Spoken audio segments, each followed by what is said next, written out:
Okay. Well, welcome to Art Clinic Online. Marybeth Mullen, and I'm so pleased to introduce today's speaker, Francie Hester. She's a friend and a neighbor, and she just happens to be a nationally and internationally recognized artist. And she's with us today to talk about her work. She has two studios, one in Kensington, Silver Spring area of Maryland, and the other in Boulder, Colorado, where she is this morning.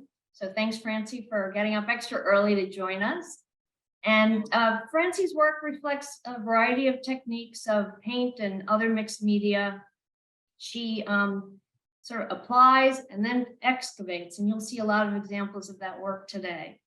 Also, her themes reflect concepts of time and memory, and she'll talk a lot about her themes and how she goes through that process. So, Francie, thanks so much. I know you've had a really busy schedule, and take it away. All right. Well, it's so nice to join everybody this morning. And I think I'll start by sharing my screen. And is that working? Yes. Okay. So here, I thought I would start with this one because Marybeth's friend, her son is a gifted photographer. So this is a photograph that Jack took of me in the studio, and I'm sitting at what I call my fun table in the studio. So I thought I would start there. So here is the studio that I have in Kensington. So it just sort of sets the scene of where I work, since you guys are all working artists, and I think it's nice to see where we all create. So on the top side is the working side, and then you can see I have a second bay, and then that's the clean side, and then I'm thankfully able to exhibit, my work in that space. And I hope down the line, I'd love to do little small pop-up exhibits. So in that space, but it's with the pandemic, not all that kind of stuff shut down. And then now I'm in the Boulder studio here.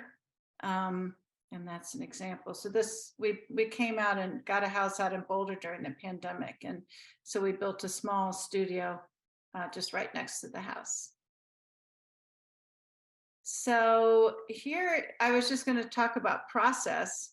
A lot of I work on a variety of materials, and I think of myself as a painter, but I paint on sculpted materials.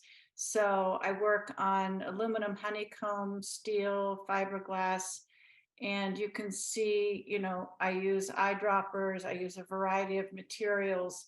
This is a steel vessel. Sand it down, build it back up. So a lot of the color, yeah, I guess this is an example of some of the finished pieces of the steel vessels and how they attach to the wall. And then here's, I don't know if people are familiar with the honeycomb panels, but they're incredibly lightweight. So you'll see this one is a curved piece, and they're very lightweight. So that might just weigh 2 pounds. And then my work it's very physical. So I build up the surface, sand it down. I use sometimes a drill press, hand drills, sanders to create a surface that has a lot of depth. And then I work in the aluminum. I reveal it. You can see in some of the pieces where it's like a patina. So it's kind of distressed, and then I polish it back up. And the way I work is when I build up all the colors, a lot of the times when I sand, the color comes from underneath. And then, then I'll, probably put some accent colors in the top. So this is sort of an example of, you saw the eyedroppers. So I use pouring mediums, pumice stone, coarse pumice stone, a variety of materials, build it up. Then I use my sander, sand it back down, cut off aluminum, and then I use drill bits, and it's quite physical. I think Marybeth had asked me once, like, why did you move into aluminum panels? And part of it is that my work was just so physical that just working on canvas, I would just sort of poke through the canvas and destroy it. So I decided I needed something, a material that I could really attack in a way. Because my work does revolve around themes of time. This is sort of, this series is called Intertwine. And yeah, I think you can kind of recognize the mechanics of some of it, like possibly a clock or marking time. So you see sort of the drill holes. And so it's how the sense of time is finite versus time as being fluid. And so that's what that series is, which kind of leads into, you know, how I work. Am I jumping around too much, or is this okay? Good. No, it's great, Francie. Okay, so I work in bodies of themes. So this is the intertwined theme, and then one theme moves into the next theme. Whoops. I'm doing Google Docs and it's very. So I work on different themes, and I'm trying to think. So part of it is the intertwine, and then I do a series about memories. So then I do some research and think about it, and then I look at electric currents in the brain. So I'll do something called connectomes. So each body of work sort of connects to the other one. And then also I have a pretty active process of drawings on, as well as working on sculpture pieces. And I usually take, again, I take the paper and I still sand it down and build it back up. But when I use the paper pieces, they're more personal and intimate. This is another practice that I do. This is the daily drawing series that I did this in 2008. And this probably is a good example of how I think and how I do process. So I took a larger piece of paper that I did in like 2007. I cut it up into 8 pieces, and I cut it up into divided up into 40 pieces. And then I wanted to do a piece a day, you know, really force myself to complete one drawing a day. But I wanted to set up a framework so you didn't really look at an empty page, because I thought that's just way too challenging, you know, to try to go from a blank page from nothing to something within a day. So I tried to set up a type of building blocks of thoughts that, so when I sat down each day, I could just respond to what was already on the page. So I took the concept of safe spaces and something of contemplation. So I took gold leaf, which my daughter was in the Peace Corps, so it was from Myanmar. So each piece has a piece of gold, and that was supposed to be like a spiritual connection. And then I took the sense of, I don't know if you can kind of sense this, but I was thinking architecturally, what's a safe space? So I thought of like a courtyard. So then I tried to create these as sort of interior spaces. And then I took a 22-inch circle, and then I fragmented it and then just made shapes out of a 22-inch circle. And so that was the parameters that I used. And then I would sit down with the page, and then I would do the drawing on top of it. So it's a great practice. I do this kind of often because I think it's sort of grounding, because I think when I'm just painting, and it's very physical, and you're sort of moving in a generally sort of a quick, slow, but the drawing kind of brings you down, it kind of centers you, and then it really helps with the larger pieces, and it becomes a vocabulary. And then just to show you the different ways that I use vocabulary, and I use sort of the building blocks of the theme. So this was during the pandemic, And what I noticed during the pandemic, as we all did, is that our footprint was so truncated that we had our homes in whatever format our homes were, the layout of our homes. And then we were so restricted in our movements, and we sort of redefined how we live day to day. And so each one of these pieces in advance of the daily drawings, I prep them. It takes me like a month to prep all these pieces before I draw on them. So I wanted to create, I used different pumice stones or something of like sand or, something solid. And there are shapes of like a footprint that you could recognize in these shapes. And then I used these sort of rigid pathways with, the swirls through it.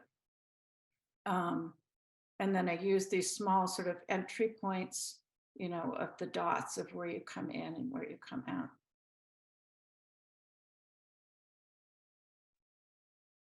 This What sort is the size of, of, those are 10 by 17. Yeah, so they're small-ish. Yeah, but then there are 40 of them, so they add up into a large series. And should I move into my art and healing? Is that the word fall? Yes, but before you do, Francie, could you talk just a little bit about the prep that takes so long before you actually engage in these works? Because that's really interesting. Yeah, so yeah, there is you mean sort of intellectual preps of how I want to. Yeah, when you're going through that process, the daily drawing, it's such a, you're talking about so many of the benefits of it to you as you then explore other parts of your art. But how do you prep an individual piece before you actually even begin? Yeah, well, it's something that maybe if I could I'll step way back and just sort of show you how I think. After 9/11, I went back to the studios. It was like a universal moment where we all stopped, and we had to, like, spiritually, physically, we just had to regroup. And I, at that time, was creating, imagery you would recognize. You day-to-day life. They were very lyrical pieces. There were probably a lot of animation to them. And I thought, I can't do that anymore. So I eliminated all imagery. And I thought, where do I connect spiritually to myself and to the rest of the world? What is that? What is my spiritual connection? Your first spiritual connection. Is it sound? It's just your senses. And I thought, it's really a gregarious, it's like a chant. It's actually like a hum. It's like a spiritual note. And so I thought, okay, that's where I'm going to begin my work. And so I'm going to do work that looks like chants. So you can you see behind me the long, thin strips? So I started, it's not part of that series, but I've maintained the format. So I created these long, thin aluminum strips, and I created the surface, and I would build up the surface and create something like a beautiful passage. And I thought, no, I'm going to stick to my theme, and I would cut out and eliminate anything that was beautiful. And I thought, do you then think, is beauty there even though it's gone? Do we sense that beauty was there? Is our longing of what was there, do we still feel that? And so I was really rigid about creating pieces within this theme, which is kind of, in a way, restrictive, but in some ways it made me go deeper into what I was thinking. And then from that series from Strata, so I'm going way back from 2001, that led to the next series about vestige and how we unearth things and what's sort of important to us. And then I got into memory and started to do a series, connectomes, thinking about the currents in the brain and studying that, and then using brain scans and etching those into the aluminum. So it's just like one thing leads to the next. Do you find that there's a lot of cross-pollination between your different concepts that you're exploring at times, or are they always kind of seamless, or do they kind of go back and forth between one body or one concept versus the other? You know, it is kind of a nice, it seems to evolve pretty nicely, but I remember, you know, sometimes I'm sure you guys all know this as artists, like you're working on something, you're like, oh, that's really interesting. You know, that worked out really well, but that's not really what I'm talking about right now. And so I'll take that little germ of idea and then move it, you know, move it to the next painting, because you can just say too much in one painting and then, you know, you don't stop. It's like, for instance, like we saw the daily drawings, you know, where I was talking about format and how we sort of redefined our lives to something, you know, our patterns were so defined for us. And then we started to open up. And that's part of the, let's see. So this is part of the show that I have right now is Confluence. So sorry, I'm flipping ahead. This, but you can see in this slide how I moved. Hopefully you can see how I went from those daily drawings, and then I moved it to a larger format, and I'm talking about Confluence. So I had this sense, okay, yeah, we started moving around our patterns and what we were doing. So created these very animated painting, you know, with colors and this, that, and the other thing, you know, because it's all the excitement of moving and things confluence of hitting each other, you know, the paint one way or the other. And then what I did is that I put an overlay, I put like a network on top of it. So I created, you know, I put circles and lines and things on top of the surface that I created to create this kind of tension that's going on underneath the surface, and then putting this networking or a lacing on top of it. So Francie, are you actually are you sanding or revealing the pathways from sanding or removing the say white layer? And it's really a little bit of both, but you can see in these two current paintings that it's kind of underneath. Yeah, beautiful. Are you leaving behind that it cannot be beautiful? Yeah, yeah, beauty is definitely in there. But I still, you know, those kind of thoughts, they're like building block, you know, that, you know, you learn something in one series and then you just kind of carry it through to the next. And going back to, if you don't mind, Marybeth's question, you're preparing the panels for a long time. Is that what you mean? Is that a word to say that you're layering and then you're going to reveal? Yeah, you mean like the surfaces? Yeah. So I build up to reveal them, you know, hopefully later. Well, this sort of jumps in. So the other series that I'm working on too right now, which I'll show in New York. So you kind of saw on the last image of the confluence how I'm creating this kind of network on top of the sort of this animated surface. So I was thinking about you know, those connections, and I thought, well, that's kind of interesting what's happening there. And I was also thinking about how with the pandemic that days blurred, and now we're sort of marking we're back to kind of this day-to-day marking of time. And so I wanted to do a series where you're kind of, it's like like a personal orientation to a day. And so I thought, well, what format would that take? Or like, what shape is that? So I decided to work on X's. So I have 50 fabricated plexiglass X's. And then I also have several large scale 6-foot aluminum X's that I'm working on.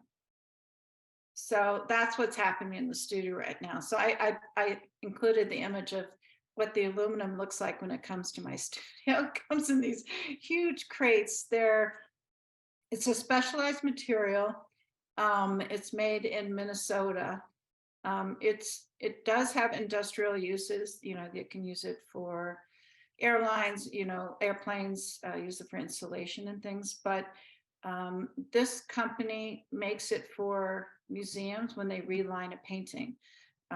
They would adhere a masterpiece to the substrate because it's not affected by moisture and also damage. So I paint on top of it. So it's a wonderful material, and it's a bit of a challenge for them to figure out how to do it, how to curve them. But I've been working with them for years. So, What paint media do you use? Are you using acrylic or? it's all acrylic. I find any kind of pouring medium sticks to everything. So, I mean, for aluminum, you can buff it up and use 409 on it and sort of take off there's a natural oil that comes to aluminum, and then you can literally paint on it. Without priming, right? Yeah, I used to prime. I used to get, metal primer. And then I started just using like any kind of pouring medium. And it's like, oh my gosh, that sticks to everything. So I don't use the primers like I used to. But I've enjoyed it. I've worked in this material for a long time. So the other, besides working on sculpted material, I also do work on art and healing. And this is a permanent installation piece at Memorial Sloan Kettering. And here you see an image of, that's me with my collaborator, Lisa Hill.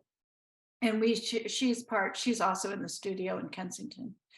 And this is a series based on Brendan Ogg's words. He was my son's best friend growing up. At the age of 19, he was diagnosed with a brain tumor, and he had surgery to remove the tumor, and he lost his memory and his physical mobility.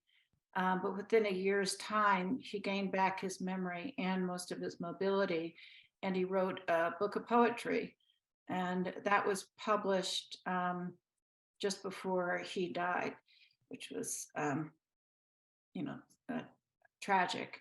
So we wanted to do a piece that memorialized his words and his legacy, but also to share in kind of the grief that anybody goes through with loss, and the importance of community and support. And so it's an art and healing piece. And this one is wrapped by,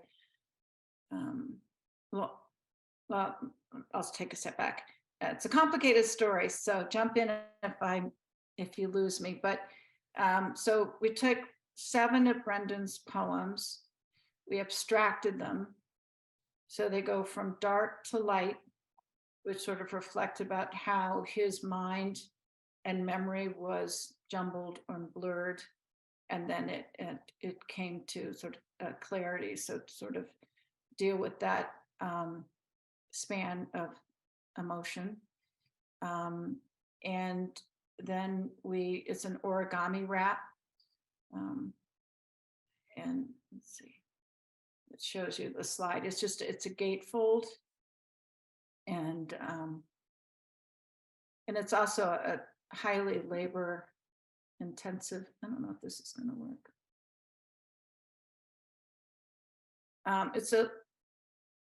It's a highly labor intensive piece, so it takes over a year to do the wrap. So we had like 350 people help wrap the piece. And Francie, a lot of the people that were involved were your neighbors and friends, people who volunteered to do this, having known Brendan. Yeah. Can I just ask how you got involved with Sloan Kettering in the first place? Did you know someone who had been treated there years before, or what was the connection point there? Well, my gallery's in New York, and they had an art consultant that looked on the gallery's website, and she noticed that I had done a previous piece in memory of Diane Granite Yalowitz using this paperclip, wrapping circles in art and healing. And she reached out to me and said, can you propose something for Sloan Kettering for their atrium in their surgical center? And I went, absolutely. So it was my first I've done large scale commissions in aluminum for atrium pieces that are 16 feet tall or something. But I've never done a piece like this. And they were amazing to work with. I mean, it was just really, really lucky that we had this opportunity to have it in there. They're a wonderful client because they're so supportive. So we got a second commission for them, which was a spiral staircase in the young adults with cancer. And for that one, as probably everybody knows, when you're in a hospital, there's a lot of idle time. So we created essentially these like little wrapping boxes, and it has instructions on how to wrap, what colors to wrap, how to do it. And then we would give them to patients and patients' families. So when they're getting chemo treatment or just relaxing, with their loved ones in rooms, they would wrap. And then we would keep track of everybody who wraps, so they would be, felt part of the community. And they do take about a year to complete. So it's a very gratifying project. And then the Innova is a new one, and that's like 60,000 wrapped paper clips, and that's in their Shar Cancer Institute. So that was a piece that we did for them. The one in New York it's public, so you can always go visit that. It's in their atrium at 61st in New York. So I know this is a collaborative, Word Falls collaborative. Have you done other collaborative projects in any other media? I guess I did a knitting. That was another one that we did for Brendan. I don't have any images of that, but since Brendan was 19 and it was my son's friend community, of friends, most of the time, especially at that age when there's such deep grief, people kind of go into their corners of grief, understandably. But I felt there's such an important age to somehow bring everybody together. So we created these knitting circles, and I found these beautiful indigo dyed wool, merino wool it was a woman's cooperative, I think in Venezuela. So everything has to be like spiritually sound. So I sourced the yarn, got large knitting needles. I don't know how to knit, but I knitted. And we created these long strips of these kind of indigo. So it would go from blue into purple. And everybody, I think we had people knitting circles all over the world. I had people coming in from Spain, I mean, not Spain, Sweden, Europe, like they found out about this project and they all started knitting a piece. And then we did this large scale,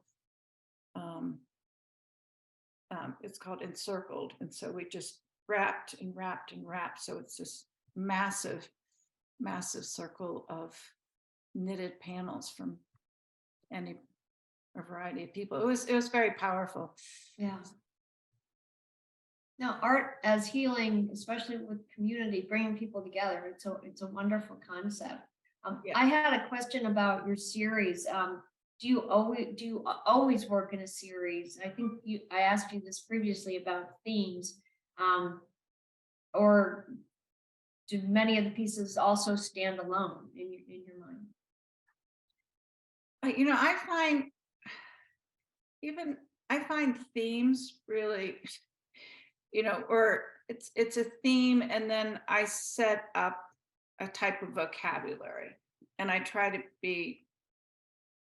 stay true to that vocabulary, because I feel like even though you're kind of limiting yourself in a weird way, it's like, okay, I'm only going to use a 22-inch circle and I'm going to use that defragment. I mean, it sounds so rigid, but I find that way kind of liberating, because you have to ask yourself less questions. Like, okay, I'm going to take this circle and I'm going to chop it up in any way I can, and I'm going to respond to it. Or, you know, I'm like, well, okay, there's another series that I'm working on called, there's a theme of crossing lines. It could be through lines, racial lines, property lines. I mean, just use the word line. And like, how do you depict that? How do you depict crossing lines? So I created just this variety of shapes. And then I did sort of block, used the rough pumice stone, and use that as sort of bricks, feeling like bricks that sort of hold into place all this movement. And then I would chart these lines and drill into the aluminum. So that's a series that I have up in Virginia in that show, from that series. I don't have any, they're on my website, but. Francie, there's a question from Ellen. Would you mind unmuting, Ellen? I'm simply interested in your, how you sort of work your brain through your processes, how you come up with the creative sparks that go, yes, this is the direction I'm going. If that'll spark something you can respond to, at any rate. I don't want to guide you in that direction. Yeah, I think spark is a really good word, because, for instance, in one of the pieces that I have up in the Virginia show, I did that. Part of it is hand drawn. I have a drawing where I use my hand. I have not had an element in my, besides fine lines, where I freestyled my hand. I used to do that all the time. It was the first time that I've added an image like that, where I have my drawings. I have my own hand. And I thought, and that was a spark. I was like, oh, that's interesting. So I thought, oh, maybe I think that's a theme about transformation, or things, something coming out of a cocoon, or something revealing itself. So I have a feeling that was a spark that I'll probably pick up in the next series. But it's the thing is, I think the tricky part sometimes for me is to know when a series is done, because I'll get, I order 50 fiberglass X's, I order 6-foot X's. And then whether I do reorder it or do I not. So I think I didn't show any of the vessels here, but I've probably done 50 vessels, and then it kind of runs its course.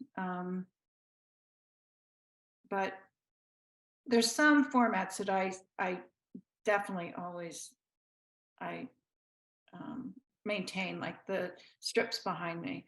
I started that in 2001, and I still have a set of, I'm always working on a set of strips because I sort of think of them as sort of my own visual diary of how I'm feeling. So Would you mind talking a little bit about kind of your relationship to controlling the image? Kind of elaborate on the question. Like I'm thinking about, you mentioned that you kind of switch gears from more, I want to say representational, but at least like recognizable imagery around 9/11, and to kind of going through this process of sanding and so forth, where I think you are giving up a lot of the, I guess, control over what it should look like and letting chance have more relationship with the outcome of the image.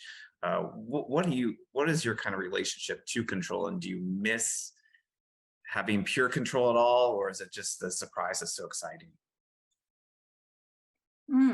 that's a good question. Yeah, because yeah, there is such an element of chance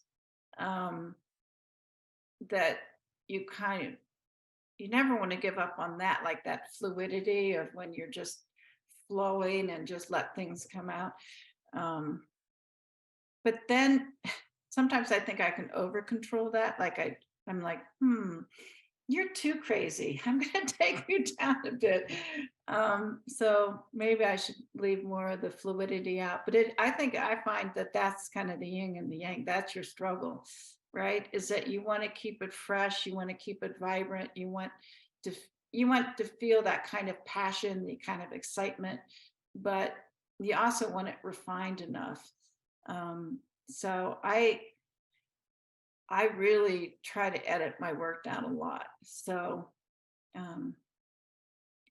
sometimes I will have a lot of like work that's very exuberant and very accident prone and wild.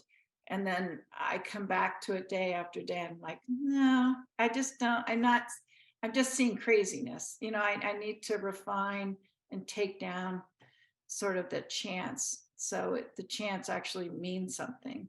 I mean, that's sort of the struggle, because you think, okay, that's pretty, but are you talking about anything? Like, what is that saying?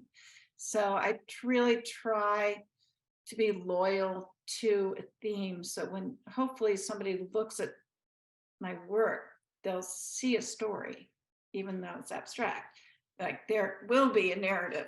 And if I let go of that, then if there's too much chance, then you don't see it. I mean, I love Jackson Pollock, but it's kind of like that. You start out like really moving the paint around and loving it. It feels so good. And then you come back and you're like, I like you, but you're not saying anything, or it's been said before. So does that answer?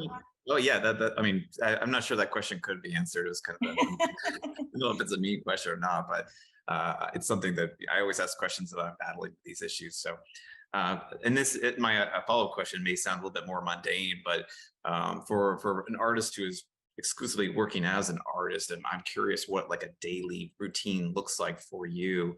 Like walking into the studio, does it take time to get into the groove of making art, or does it, do you have to have a cup of coffee? What does a daily routine feel like? Coffee? Yeah, that's a good question. I'm definitely, I go to the studio every day. Almost, especially like right now, it's pretty much 7 days a week since I have, thankfully, I have a show coming up. I come in and I work. Even if I'm busy or something, I will always go to the studio. And even if I'm drawing, or even if I'm just cleaning up, I have to be there. But it's pretty rigid. I mean, I've been, if you look at, how, the path of a cow or something, that goes to the trough, I'm one of those people that I'm very dedicated to my work. And I mean, and I think sometimes, as everybody with artists, if you don't have a deadline, that's hard, because you're like, okay, I'm coming in every day. Does anybody know? Does anybody care? There's these times you're like, You're like, hello, I'm here. I've told this story to Marybeth. I think there was a phase where I literally had nothing. There was nothing happening. I was like, this is crazy. Like, I'm not getting any call. Like, I have no commissions. And I thought, oh my gosh. So I thought, I have to pretend that I'm having a show next spring. And so I created a huge body of work.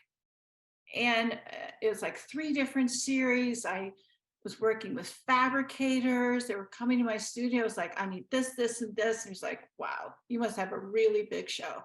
I was like, no, I have no show. I'm pretending I have a show. And it's like, that's different, but it's so, but then the weird thing is, I got a call from a gallery in New York. I got a call from one in California. And then I had 4 shows in 6 months, but I had the work, and that's where you have to play these like crazy games with yourself, because things can happen and do happen. But if you don't go in there every day or when you can, if you don't commit to working, it's really hard when opportunities happen, because you're like, oh, I don't have anything, It's a field of dreams moment. Yeah, essentially. I mean, how else are we supposed to work? It's this strange kind of career where you go in by yourself, creating something out of nothing, and then you have to, if you want, feel like your something creates the something outside of your studio, which, and in some level you think, what does that matter? But then there's a part of you is like, no, I actually do want to connect. I want my work to connect to the greater world. So, I mean, that's kind of a interesting dilemma that we all face. I have another question, if I may. It's beautiful. Your art is beautiful, and I hate to say it because you may not like that. But No, I don't hate to say it. It's wonderful. But when did you start? When did you think you would become an artist? But I also want to ask you an unrelated question. Is art making healing to you? Well, yeah, I would say making art is healing, but I find it sort of grounding. It's like, I mean, that's probably, yeah, especially at the daily drawings. I think that definitely is a centering. But it definitely is a type of therapy. I mean, it can be kind of tormented, but yeah, it can be good. But going back to orientation into the arts, I as a child, I wanted to be an artist, and I thankfully had a very supportive, parents. My mother worked at the museum. I grew up in Columbus, Ohio.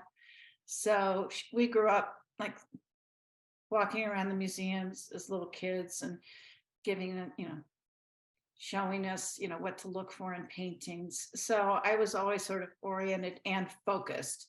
And then I have a bachelor's and a master's in fine art. And then I also spent a year studying in Florence, Italy with Syracuse University and I worked in a painting conservation studio. So that was an amazing experience. So I was working with paintings from masterpieces from the Medici collection. And, I love painting. And that's a true test, because there I am in Florence working on beautiful, beautiful old masterpieces. Francie, I have a question. You've approached it already, the business side of art. Like, how do you find the time? How do you balance it? Because I know the struggle in wanting to share it, but how do you balance it? Because it's a whole other career to do that. It is, and a lot of times it does revolve in personal connections, but I mean, the business side, what I found, just logistics. Art consultants are great, because they can place your work sometimes residentially, but also in businesses. So they're a really good, that's a good vehicle for me, you know, because you can show with your gallery. Sometimes you have the show with them. And then things happen. But then once you've shown the work, you can't really show it again. So then what do you do with this body of work that hasn't sold? So that's where the art consultants can kind of step in. So it's kind of building a relationship with, you know, first of all, a community of artists, but then art consultants and then galleries. Yeah, because you need the momentum to keep work. You're gonna be inspired to keep working, but the momentum of having those connections. Yeah, it's a challenge. There's sometimes, I mean, I don't have assistants or anything, but boy, it would be nice. You can imagine, it is nice if you can have, so if one did hire somebody who's like, okay, you take care of that part. But, Yeah. Well, congratulations on your shows too. oh, thanks. I have a question. Hi. I am really impressed with your work. I think it's absolutely remarkable, beautiful, thoughtful, creative, and I would love to see more of it. And I'm local in Washington, and yet I'm going to Boulder as it happens in April. Oh, great. Is it possible to visit your studio here or there? Yeah, I'm for sure both places, but you can just email me francie.hester@gmail.com. And but I have an open studio on April the 30th. Okay, well, I'll come to the April 30th Yeah. open You're studio. welcome to come anytime. I mean, you know, I'm usually there, and you know, it's happy to have visitors. Oh, and you know, Kensington it's definitely a little more hopping than it used to be. I've been in Yeah. that space 28 years, and there's a new gallery, Pazzo Fine Art, and Right. you guys have been in there, but she's showing some great work. Yes, right. Okay. Thank you. I'm trying to find the chat. And also just, visit Francie's website, franciehester.com. Yeah. And you can see her upcoming shows. There's one in Arlington and another in New York in May. Yeah, I have done that. Thank you. Thank you so much. Okay. Right. Any other questions for Francie? Thank you so much, Francie. Well, thank you so much for joining me this morning, and thank you for inviting me. Thank you very much. It's very, very interesting. It's been wonderful. Yeah, your light in Boulder looks pretty darn nice. So enjoy the day. The sun is shining. 2 days ago, it was snowing. So winter is still here. It's good. So. Yeah, great. Well, thank you, everyone. Thanks, Mariana and Jordan. Thank you, Marybeth, for. Thank you so fantastic much. job This of was always. absolutely great. Terrific. Thank you for Thank your. Thank you. Bye.